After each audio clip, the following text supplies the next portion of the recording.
Well, I've been practicing with my Ammco 800. I just got the thing operational. It's sitting on a full-cut low-boy trolley. I had to build a custom bracket to hang it on. And this is the 4-tracker top. And it looks like the run-out is staying under 3,000, which that would give me about 1,500 on the rotor. Yeah, I bumped that. It actually looks like under 2,000. This might be a pretty good shot.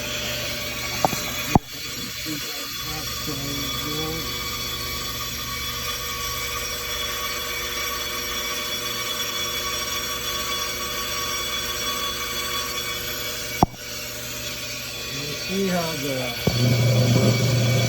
head is turning laterally run out. You can see the head, the radius back and forth in front of the vehicle. That head is moving in and out.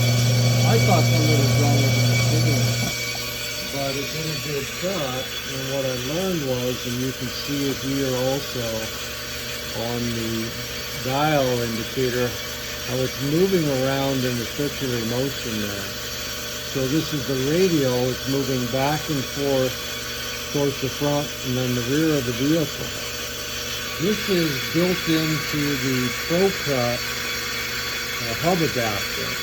They offset the holes for the lugs and the hole for the drawbar that holds it in slightly, so that we get a non-directional cut on here, which is pretty interesting.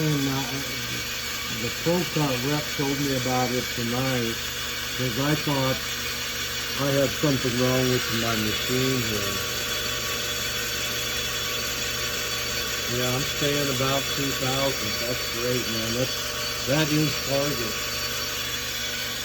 So whatever I'm out here, it's twice, you double the number for out here, so you divide it by 2 coming in towards the center, and so that's a 1,000, this is a 2,000.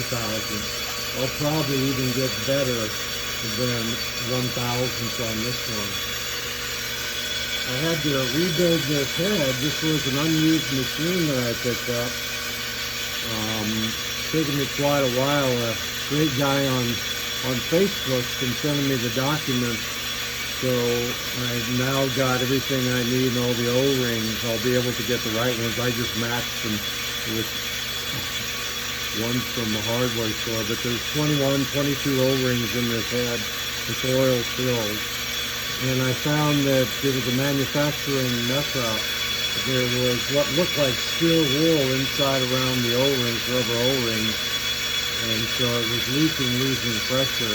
It was shavings from when the parts were originally machined. They found both steel and aluminum shavings inside the head. So the machine was maybe run up once, they couldn't get it running right, and somehow it sat in the warehouse. I don't know if it ever got back to Amco or not. It came out of Amco, it's just something sitting on the floor. And, once I got that working, I couldn't get the run out on the vehicle. I was jumping up on my dial gauge from 2 or 3 when I turned it on to 7 to 9, and my run out was coming in at 4,000. I don't know what I've done different now, or maybe that it just sat for a couple of weeks, and I put some AT205 in the oil in the head. Maybe it helped out my O-rings in there, and I'm getting a little better pressure. The pressure needs to stay constant. It's an oil-filled head. And then, of course, this was key getting this trolley, because I had the tripod that this Ammco came on was a very nice one, pneumatic air, but it's built for lift. And so I could never get down this low. But with this ProCut trolley, I'm able to get down to what they call jack hand style. And you see I'm sitting on jack stands.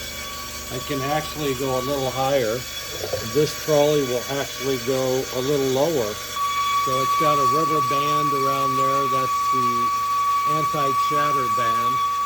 ProCut has another one you use. It's like this, but they don't really fit onto this head.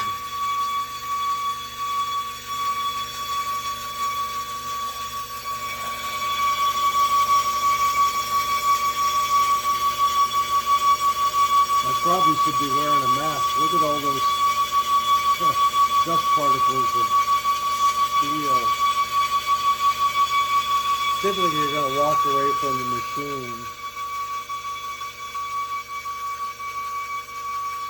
So it's got an automatic stop. When that hits this button here, it will shut it off so it doesn't keep running out and running to the car.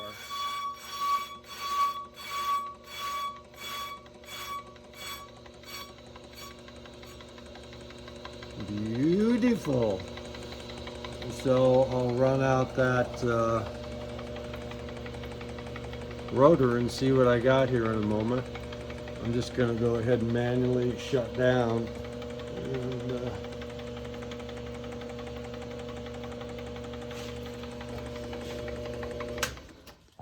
then I can just crank it on out.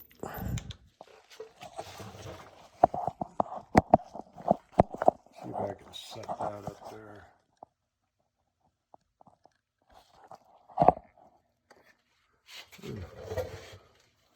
Hopefully I can do this without too much trouble.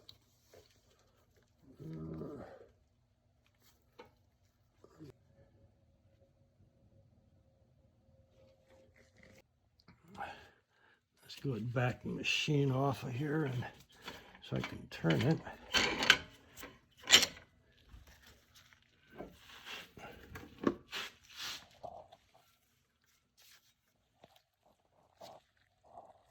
Where are my lights on?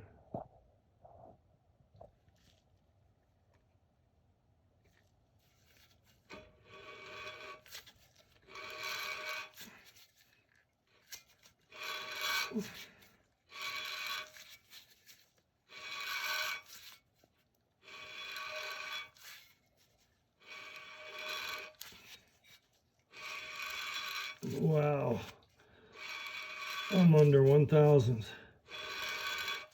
I'm almost dead on. Sweet.